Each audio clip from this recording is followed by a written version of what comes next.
ঠিক কতটা ম্যাচে রান না করলে একজন ব্যাটারকে আসলে রেস্ট দেওয়া যেতে পারে, দল থেকে বাদ দেওয়া যেতে পারে, এমন একটা প্রশ্ন করা হয়েছিল মুমিনুল হককে। তিনি আসলে কি উত্তর দিয়েছেন? তিনি বলেছেন তার কাছে আসলে কোনো উত্তর নেই। আসলে কি কোনো উত্তর নেই? সবশেষ 12টা ইনিংস আপনাকে অবশ্যই মনে রাখতে হবে। মুশফিকুর রহিম বাংলাদেশ টেস্ট ক্রিকেটের সবচেয়ে বেশি টেস্ট ম্যাচ খেলা। যখন তাকে নিয়ে আসলে প্রশ্ন করা হয় যে তিনি রানে নেই, ফর্মে নেই, তাকে নিয়ে আসলে টিম ম্যানেজমেন্ট কী চিন্তা করছে, মুমিনুল হক আরও একটা উত্তর দিয়েছেন এই মুশফিককে নিয়ে। তাকে নিয়ে আসলে চিন্তিত না। মুশফিকুর রহিমের অবদান অনস্বীকার্য, সেটা বলতেই হবে। বাংলাদেশ ক্রিকেটকে তিনি অনেক কিছু দিয়েছেন, বাট এখন যে টেস্ট ক্রিকেট চলছে, সবশেষ 12টা ইনিংসে তার 50 নেই, এবং এই সিলেট টেস্টেই কিন্তু তিনি আসলে বাজেভাবে আউট হয়েছেন। প্রথম টেস্টের অর্থাৎ প্রথম ইনিংসে তিনি যে ওয়েলিংটন মাসাগাজ্জার বলে আউট হয়েছেন, সেই আউট নিয়ে অনেক সমালোচনা হয়েছে। আজ যেভাবে আউট হয়েছেন, সেই আউট নিয়ে সমালোচনা হয়েছে। সেই মুশফিকুর রহিমের কি আসলে শেষে শুরু হয়েছে?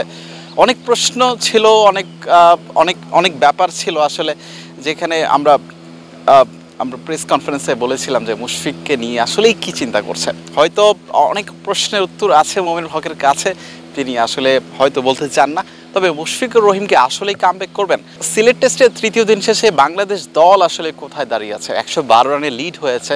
তবে এই পজিশনটা কিন্তু আরও একটু ভালো অবস্থানে হয়ে যেতে পারতো, থাকতে পারতো। কারণ মুশফিকুর রহিম পরপর 2টা ইনিংসে যেভাবে আউট হয়েছেন, তিনি যদি আজ উইকেটে থাকতে পারতেন নাজমুল হোসেন শান্তর সঙ্গে, যিনি ক্যাপ্টেন স্নক খেলছেন, অপরাজিত আছেন, 60 রানে ব্যাট করছেন, সো অবশ্যই কিন্তু বাংলাদেশ একটা ভালো পজিশনে থাকতে পারতো। তখন আপনার fresh wicket like Jaker Ali অনেক, তিনি কিন্তু আগামীকালকে নতুনভাবে আসলে উইকেটে আসতে পারতেন, ব্যাট করতে পারতেন। আসলে মুশফিকুর রহিমের ক্যারিয়ার নিয়ে কোনো প্রশ্ন নেই, তবে শেষ কয়েকটা টেস্ট ইনিংসে তিনি যেভাবে আউট হচ্ছেন, যেভাবে আসলে দলকে বিপদে ফেলছেন, সেটা নিয়ে অবশ্যই একটা প্রশ্ন আছে। শেষে শুরু হচ্ছে কিনা সেটা হয়তো মুশফিকই ভালো জানেন, তিনি আসলে উত্তর দিবেন। 2টা ফরম্যাট খেলছেন না, এই একটা ফরম্যাট সাদা পোশাকে খেলছেন। অবশ্যই সব মনোযোগ কিন্তু এই টেস্টকে ঘিরে, তিনি আসলে উত্তর জানেন, উত্তরটা কি আছে। এবার একটু বাংলাদেশ দলের আজকের দিনের শুরু থেকে আসতে চাচ্ছি, যেখানে আসলে বৃষ্টির কারণে প্রথম সেশনটা আসলে পণ্ড হয়েছে, যেখানে দুপুর 1টা থেকে আসলে খেলা শুরু হয়েছে।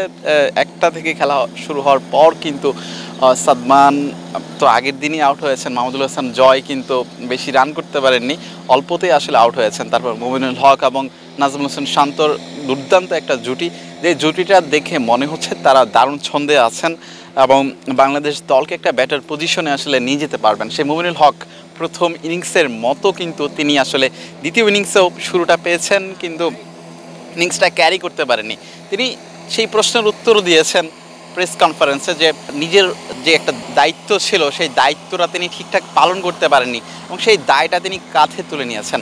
আপনি যখন আসলে 30-40-এর পর টেস্টে আউট হয়ে যাবেন, সেটা এক ধরনের অপরাধ।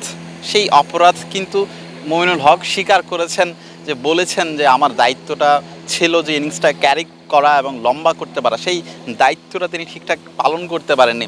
তাছাড়া জাকের আলী অনেক এবং শেষ দিকে ক্যাপ্টেন নাজমুল হোসেন শান্তকে নিয়ে যে জুটি করা হচ্ছে, সেটা কিন্তু বাংলাদেশের জন্য আশার আলো। তবে সিলেট টেস্টের আকাশের কথাও বলতে হবে আসলে, চতুর্থ এবং পঞ্চম দিন কি বার্তা বয়ে আনে, এবং এই টেস্টের ফলাফলের জন্য কিন্তু বাংলাদেশের ব্যাটারদের পারফরমেন্স খুবই গুরুত্বপূর্ণ। বিশেষ করে আপনি যদি আসলে টাইগারদের পক্ষে এই টেস্ট জয়ের কথা চিন্তা করেন, সেক্ষেত্রে নাজমুল হোসেন শান্তকে একটা 3 অঙ্কের ম্যাজিক ফিগার অবশ্যই একটা খেলতে হবে, কারণ শেষ দিকে মিরাজ ছাড়া কিন্তু স্বীকৃত আর কোনো ব্যাটার নেই।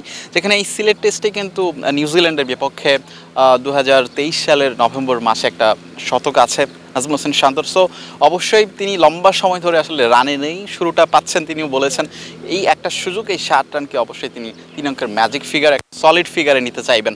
তাছাড়া জাকের আলী অনেক যতটুকু সঙ্গ দিতে পারবেন, এটা কিন্তু দারুণ কিছু হবে। 112 রান, সেটা অবশ্যই কোথায় গিয়ে থামে সেটাই এখন দেখার বিষয়। বাংলাদেশ দল কোথায় গিয়ে থামবে, সেটাই আগামীকাল হয়তো সেই উত্তরটা জানা যাবে। সিলেট আন্তর্জাতিক ক্রিকেট স্টেডিয়াম থেকে বিলাল হোসেন শিমুল, ক্রিকেট 97।